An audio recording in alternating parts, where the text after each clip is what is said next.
Every angry woman was once a woman who loved deeply, and behind her rage there's always a man who forgot his strength. He thought kindness was enough. He thought love meant surrender. But when a man abandons his power, a woman's heart begins to close. Her warmth turns to fire. Her devotion turns to defense, because the feminine cannot stay soft when the masculine becomes weak. Weakness in a man confuses the natural order. When he stops leading, she starts surviving. When he stops protecting, she starts controlling. When he hides behind comfort, she steps into chaos. Not because she wants to, but because she has to. The world becomes unsafe when the man disappears. A woman doesn't want to be the leader. She wants to feel safe enough to surrender. But she can't surrender to uncertainty. She can't trust a man who flinches every time life tests him. She can't respect a man who apologizes for his masculine energy.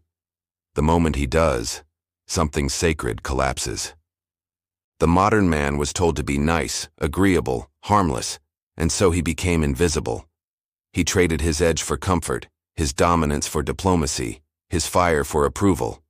But what he doesn't see is that every time he bows to keep the peace, he kills her attraction. Because a woman cannot desire a man she does not respect. Love dies slowly when polarity dies first. Without tension, there is no magnetism. Without direction, there is no trust.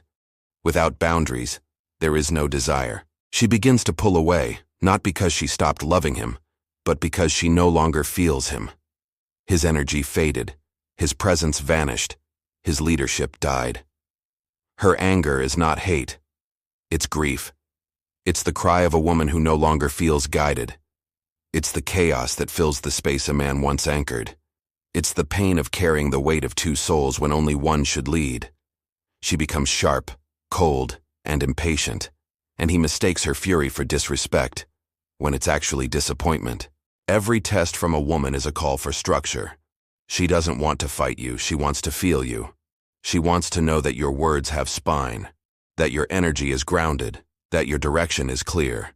When she yells, she's not trying to destroy you, she's trying to wake you up. A man's true strength is not in aggression but in presence. Presence is what calms her storms. It's what melts her defenses. It's what makes her drop her armor and breathe again. But presence is impossible without discipline, and discipline is impossible without purpose. Weak men seek comfort. Strong men seek truth. The comfort kills desire. The truth ignites it. Because a woman doesn't need a perfect man. She needs a man who is rooted. A man who can face her chaos without losing his center. A man who can hold her tears without drowning in them. When you stop being her emotional anchor, she becomes the captain. And the moment she takes the wheel, she resents you for it. Not because she wants to, but because nature designed her to follow a direction she can trust. If you refuse to lead, you force her into a role that drains her soul. The weak man mistakes silence for peace. He avoids confrontation, thinking it will keep harmony. But avoidance is not peace, it's passive destruction. Every time he hides his truth, resentment grows. Every time he bites his tongue, the polarity fades, until there's nothing left but two roommates pretending to be lovers. A woman cannot stay soft when she has to be strong all the time. Her anger is her armor. Her dominance is her defense. Her coldness is her cry for structure. But instead of standing firm, the weak man collapses. He apologizes for things he never did wrong. He submits in fear of losing her, and that submission destroys the very love he's trying to protect. The feminine does not want to dominate. It wants to dance. But the dance requires a lead. When the masculine refuses to guide, the music turns into noise. The beauty disappears. And both souls forget the rhythm that once united them. Men were created to hold the frame, not control the woman, but contain the energy, to provide the safety where her emotions can flow freely without breaking the bond. But when the frame collapses, emotions turn into chaos, and chaos turns into contempt. Every man must remember, love is not enough. Without strength, love becomes weakness. Without clarity, love becomes confusion. Without leadership, love becomes chaos. The feminine energy is fluid, but it only flows when there's a container. Without it, It floods and destroys everything in its path. A man's job is not to avoid her fire, but to channel it, to stand there, unwavering, while she burns through her emotions, to breathe deeply and remind her through his stillness that she is safe, that nothing she says can shake his foundation, that his presence is stronger than her storm. The masculine and the feminine are not enemies, they are forces of nature. When they are in harmony, life flourishes. When they are reversed, everything decays. The weak man destroys polarity because he tries to be both energies at once. He tries to be sensitive and stable, emotional and directive. But polarity demands distinction. The feminine cannot trust what it cannot feel. She doesn't trust words. She trusts energy. She doesn't follow logic. She follows certainty. When your energy wavers, her instincts take over. She tests you, not because she hates you, but because she needs to know you're real. Every time you fail a test, you lose a piece of her respect, not because she's cruel, but because nature wired her to seek stability. If you crumble, she feels unsafe. If you get defensive, she feels alone. If you collapse, she must rise, and her rise is not empowerment, it's survival. Strong men do not dominate. They direct. They do not shout. They speak once and hold their ground. They do not chase. They attract through presence, and presence is built through silence, breath, and self-mastery. The path of the awakened man begins in solitude. You must meet your own darkness. You must face your fear of rejection, your need for validation, your addiction to comfort. You must confront the parts of you that seek approval instead of respect. That's where true power begins. A woman cannot respect a man who doesn't respect himself. You teach her how to treat you by what you tolerate. You set the tone of the relationship through your energy, not your words. If you are uncentered, she will fill the void with her own control. If you are solid, she will soften naturally. Weakness is contagious. It spreads through the relationship, like smoke. One day she stops asking for your opinion, then she stops trusting your judgment, then she stops desiring you altogether. Until one morning, you wake up next to a woman who looks at you with polite indifference. That's how love dies.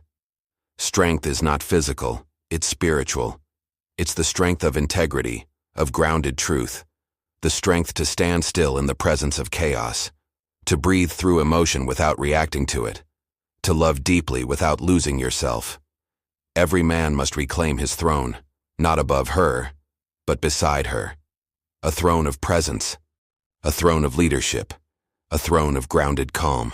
Because the woman's heart relaxes only when the man has returned to his seat of power. You do not need to control the woman. You need to master your energy. You need to stop leaking attention, stop chasing approval, stop begging for validation. Every time you do, you signal weakness. Every time you stand tall in silence, you rebuild polarity. Her anger is not the enemy. It's feedback. It's life showing you where your spine is missing, where your direction has faded, where your leadership has gone soft. Don't fight her emotion. Feel it. Hold it. Guide it back into balance through your presence. The world has told men to be harmless, but harmless men create harm. Because when they suppress their power, they suppress the very force that protects love. The feminine doesn't want harm. It wants direction. It wants safety through strength, not through surrender. A man without purpose is a man without gravity. He floats in every direction, reacting instead of leading. And a woman cannot orbit around a man who doesn't have a center. She spins out of control, lost in emotional confusion while he watches helplessly. To heal the feminine, the man must first heal the masculine within himself. You cannot lead externally what you have not mastered internally. The feminine in your partner mirrors the feminine inside you. If you fear emotion, she becomes emotional. If you resist direction, she becomes lost. The answer is not to suppress emotion, it's to ground it, to anchor yourself so deeply in presence that her waves can crash without shaking you. That's when she feels safe again. That's when she starts to trust again. That's when she becomes soft again. A woman becomes angry when she feels abandoned, but a woman becomes radiant when she feels guided. Her light returns the moment she senses that your masculine is awake again. Because a woman's heart blooms under leadership, not leniency. You were never meant to be tamed. The world tried to domesticate men into comfort and confusion.